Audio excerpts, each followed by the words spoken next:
Okay, people, I need your help. So next week I'll probably be doing a bit of a Q&A. So I need your questions. So if there's anything you'd like to know about me, the channel, or I guess in general, please let me know down below. Now let's roll for initiative. Hello there, I'm Simon. Welcome to my channel. Today's topic is once again Dungeons and Dragons, because I absolutely love it. That's right, you're getting 2 D&D videos in a row. And this time I want to look into a side of D&D that, surprisingly, I don't actually know too much about, or knew, before I did the research for this video. As you may have guessed, since half of my channel is devoted to it, I kinda like history. So whenever I get into a hobby, I like finding out its history. Why do you think I made that video about the first recorded magic trick? So I did know some stuff about D&D's history, but I didn't know the bigger narrative behind it. Like, I didn't even know how many editions there have been. So let's do something about that. Full disclosure, step 1 when I make a video is usually to see what's already out there on the internet about this topic. Because I want to make, as much as possible, videos that have something extra to them. Videos that haven't already been made by people who can do it far better than I can. Of course, that's not true for all of them, so there's no need to go through my backlog to check. Actually, that will give me a bunch more views, so go ahead and do that. The point is that I try not to cover topics that have already been covered by others, unless I think I can do something extra with it. Which is why I usually check whether or not others have already talked about this. And of course, in this case, this has been talked about so much already. There's not really any point in me talking about this because there's a billion videos about this already. Matthew Colville has a whole series about it. Here's the thing. As you may have guessed from the title, I'm doing it anyway. Not because I think I have anything to add to the discussion. I really don't. But having done a lot of research myself, I do know how important and interesting it is to get different points of view about a topic. Even if it is the exact same story, everyone telling it will tell it slightly differently. I've done 2 episodes of Tales from the Dungeon, and I guarantee that anyone else from the parties I played with then will tell a different story, even though it's the exact same story. Yeah, that makes sense. Also, this is just an excuse for myself to dive into this topic. So, without further ado, let's get into it, because this is gonna be a long video as it is. The one name everyone seems to know as the guy who created D&D is Gary Gygax. Of course, in reality, this is a little more complicated, especially since D&D is a team sport. Bleep it. If chess gets to be a sport, D&D is too. You would expect it to be created by more than one person. So if we talk about the history of D&D, we actually have to start with a game called Siege of Bodenberg, which is a war game. War games are games that use miniatures representing troops and battle maps to simulate and, well, play huge epic battles. And Siege of Bodenberg was all about medieval battles. But what does that have to do with D&D?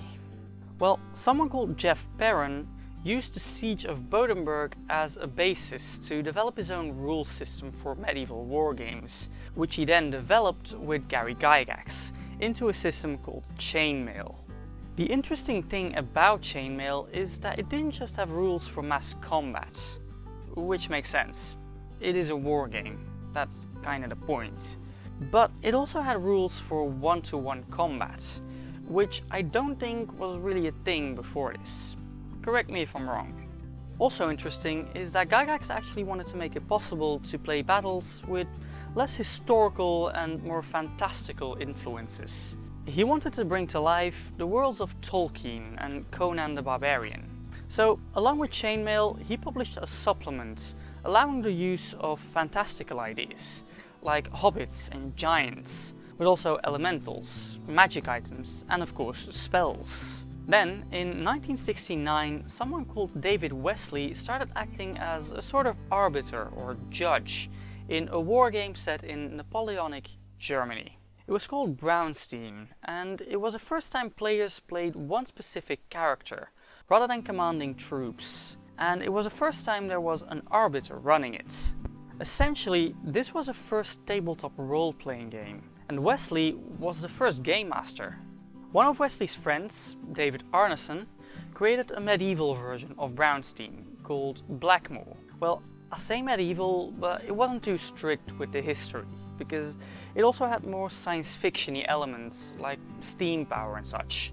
Apparently, there was even some time travel, which frankly sounds very difficult to do well in a tabletop role-playing game.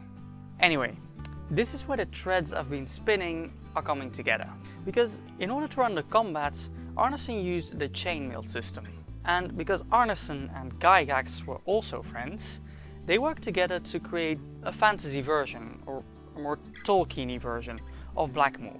They eventually published it in 1974 under the name Dungeons and Dragons. According to the story, the name was picked by Gygax's daughter, who just picked her favorite out of a bunch of suggestions. So if you're bothered by the fact that Dungeons and Dragons games very often do not feature dungeons or dragons, let alone Dungeons and Dragons, blame Cindy Gygax. And so, Dungeons and Dragons was born. In the years after this, Gygax and Arneson kept publishing several additions to the basic rules, and in 1977 they published the Dungeons and Dragons A Basic Set, which presented the basic rules in a readable manner. And I should probably mention that at this point they actually started a company to manage all of this. It was called TSR, which is short for Tactical Studies Rules, which I can only imagine to be a sentence that they just believed in very, very deeply. The next year, which a little math tells us is 1978, Gygax collected all the additional rules and published Advanced Dungeons and Dragons. And here's the problem. These two have completely different philosophies behind them. The basic set was meant to provide a basic system with a lot of flexibility and room for personal interpretation, whereas the Advanced Edition was intended to provide a rule for any possible situation, which is an understandable but very brave endeavor, because as we all know, it is impossible to predict what players will do. So even if you provide 10 gazillion rules for possible eventualities, there will still be cases without an applicable rule. So I'm not sure that's an achievable goal. So basically, the two systems became separate systems, and they even stated that Advanced D&D was not an expansion on basic D&D, but a different game altogether. In fact, they actively contradicted each other on many rules, making it impossible to combine them completely. So that meant that for a while, there were two separate systems going around. They were both called Dungeons and Dragons, which is not confusing at all.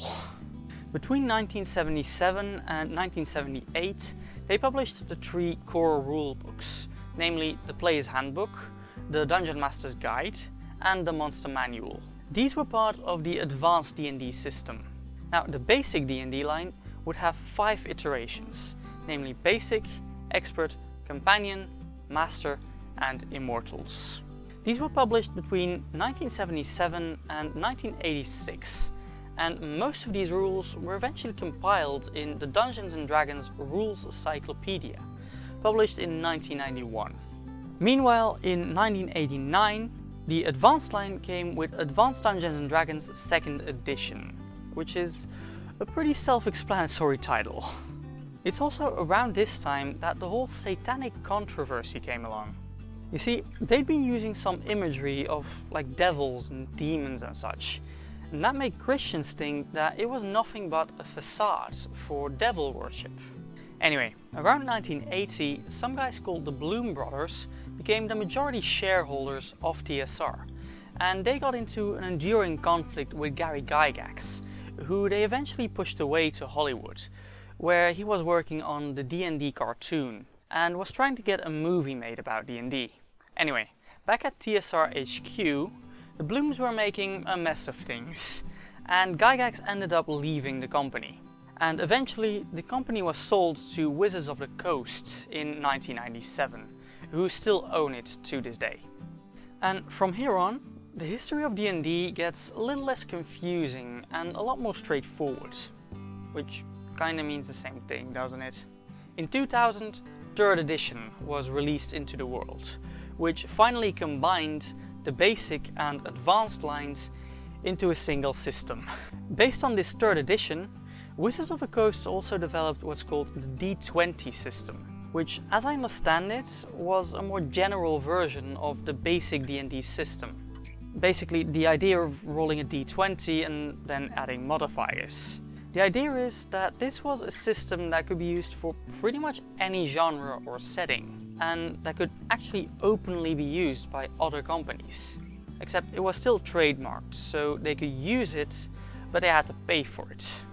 Anyway, in 2003 they revised 3rd edition and published version 3.5.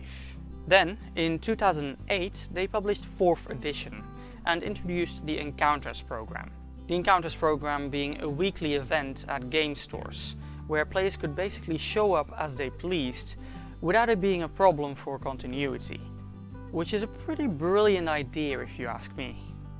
And finally, in 2014, they published 5th edition, which is, as I film this, still the current system. And ever since, more and more additional books have been published, and D&D has 100% joined the digital era, with D&D Beyond, Critical Role, and a billion other streamers. And more people are getting into D&D, including myself. Honestly, I dare say this might just be the golden era of D&D. Will there be a 6th edition? I honestly don't know. It seems inevitable, but 5th edition is super popular right now, so we'll see. Time for the YouTube thing. You know the drill, peeps. I'm not gonna keep repeating this. In fact, if I can be bothered to actually do this, there should be a nice end screen just about now, with all the things you can do.